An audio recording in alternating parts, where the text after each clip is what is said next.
Hi friends. ഇപ്പം എല്ലാവരുടെയും ഓണമൊക്കെ എവിടെ വരെ എത്തി? എല്ലാം വാങ്ങലൊക്കെ കഴിഞ്ഞു എന്ന് വിചാരിക്കുന്നു. ഇന്ന് ഞാൻ ഒരു അച്ചാർ ഉണ്ടാക്കണ കാണിക്കാം.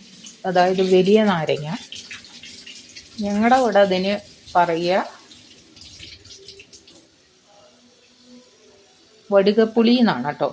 വടുകപ്പുളി അച്ചാറല്ല, നാരങ്ങക്കറി എന്നാണ് പറയുക. നാരങ്ങക്കറി എന്ന് പറയുക ഉണ്ടാക്കണതിന്, അല്ലാണ്ട് അച്ചാറെന്ന് പറയില്ല. നാരങ്ങക്കറിക്ക് ഉണ്ടാക്കാതാ ഒരു പഴുത്ത നാരങ്ങ. ഇതിൻ്റെ തോലി ചെത്തണ്ട, പച്ചയാണെങ്കിൽ തോലി ചെത്തണ്ട, കയ്പ്പുണ്ടാവും. അപ്പോൾ ഇതിന് തോലി ചെത്തേണ്ട ആവശ്യം. അതിലേക്ക് മുറിച്ചിടാൻ കുറച്ച് പച്ചമുളക്, പിന്നെ ഇത്ര ഇഞ്ചി കഷ്ണം എടുത്തിട്ടുണ്ട്.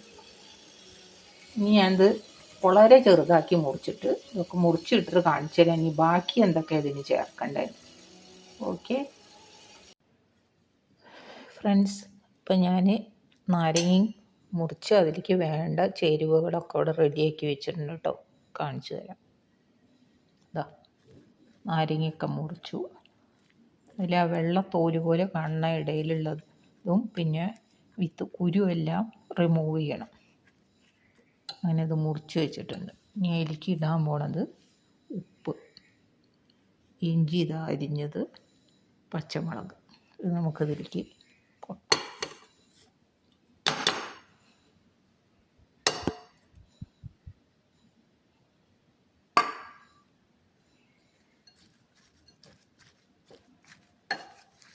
നല്ലപോലെ ഇളക്കാം.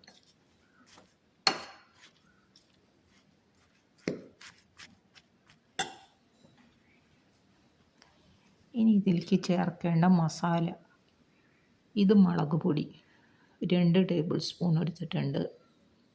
ഇത് അച്ചാർ പൊടി, ഇത് കായം. ഇത് ഞാൻ ഒരു സ്പെഷ്യൽ ഇൻഗ്രീഡിയൻ്റാണ്. അതായത് ഈ വടുകപ്പുളി നാരങ്ങയ്ക്ക് ചിലപ്പോൾ കയ്പ്പോ അല്ലെങ്കിൽ അധികം പുളിയോ ഉണ്ടാവും. അത് കുറയാൻ വേണ്ടി നമ്മുടെ പച്ചരി അല്ലെങ്കിൽ ഉണങ്ങല്ലിൻ്റെ അരിയില്ലേ, അത് ഒന്ന് വറുക്കുക. എന്നിട്ട് നന്നായി ഫൈനായിട്ട് പൗഡറാക്കുക. അത് ഇതിലിടുക. അതിടാം.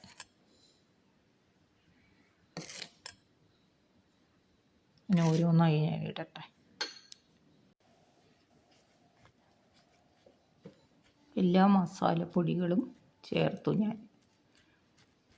ഇനി അതിലേക്ക് ഇതാ കുറച്ച് ഇളം ചൂടുവെള്ളം ഒഴിക്കുക.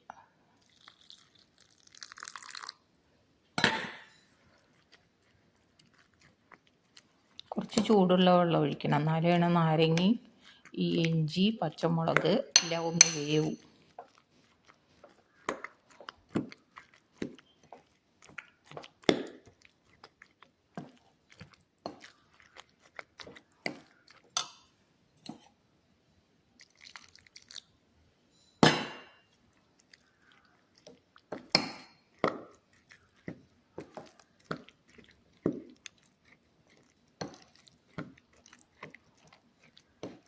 കുറച്ച് വെള്ളം ഒഴിച്ചിട്ട് കാര്യമില്ല, ഇത് ഒഴിക്കുമ്പോൾ കുറച്ച് ധാരാളം വേണം. കാരണം ഇത് നാരങ്ങ കുറച്ച് വെള്ളം കുടിച്ച് വീർക്കും, അപ്പോൾ അതിൻ്റെ വെള്ളം കുറയും.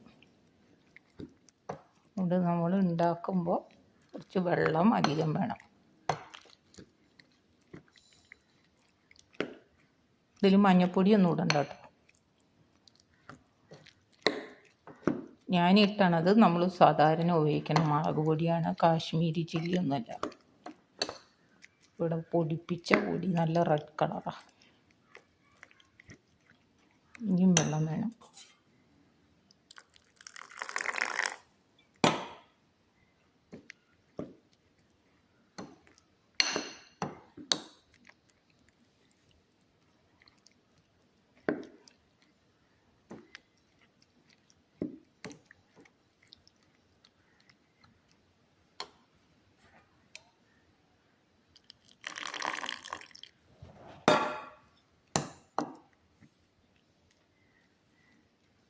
അപ്പോൾ കണ്ടോ പാകം.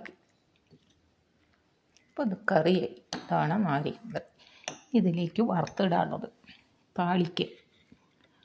അതിന് വേണ്ട കടുക്, നല്ലെണ്ണ, കറിവേപ്പില, വറ്റൽമുളക്, ഉലുവ, കടുക് ആദ്യം ഇടും. എന്നിട്ട് കാണിച്ചു തരാം. അപ്പോൾ നമ്മളൊരു ചട്ടി വെച്ചിട്ട് ഒരു ഫ്രൈയിങ് പാൻ ചെറുതിൽ കുറച്ച് നല്ലെണ്ണ ഒഴിച്ചു. ഇത്ര എണ്ണ ഒഴിക്കണം. ഇട്ടത് എണ്ണ ചൂടായി. അപ്പോൾ ആദ്യം കടുകിട്ടു.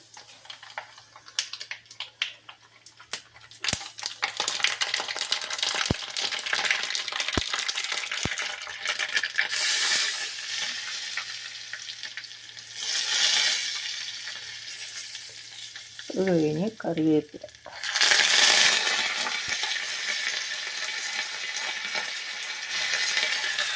അവസാനം ഇടുവിടാൻ വളരെ കൈ.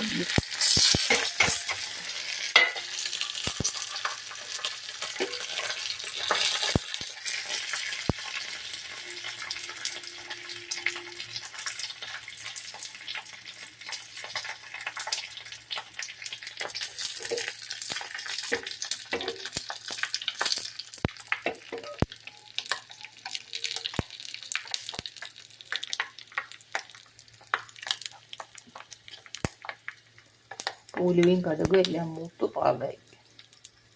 സ്റ്റവ് ഓഫ് ചെയ്ത് ഒഴിക്കാതെ എളുപ്പത്തിന് ഞാൻ തന്നെ വെച്ച്.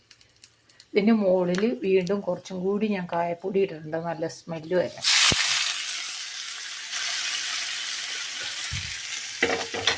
നമുക്ക് ഇളക്കാം.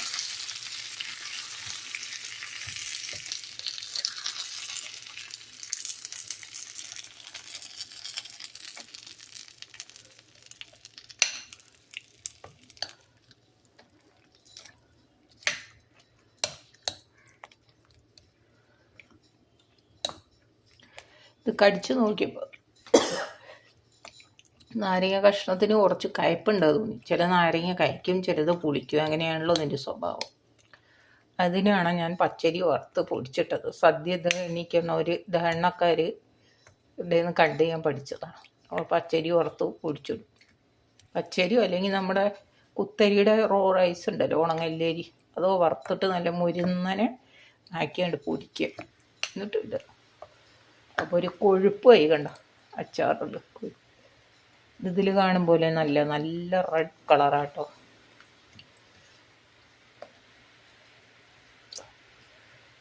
നല്ല റെഡ് കളർ.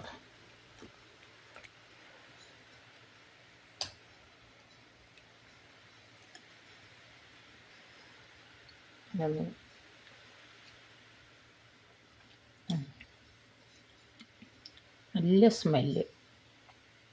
എല്ലാറ്റിൻ്റെ ഇഞ്ചിയുടെയും പച്ചമുളകും അരിപ്പൊടിയുടെയും എല്ലാം ഉണ്ട്. ഉപ്പും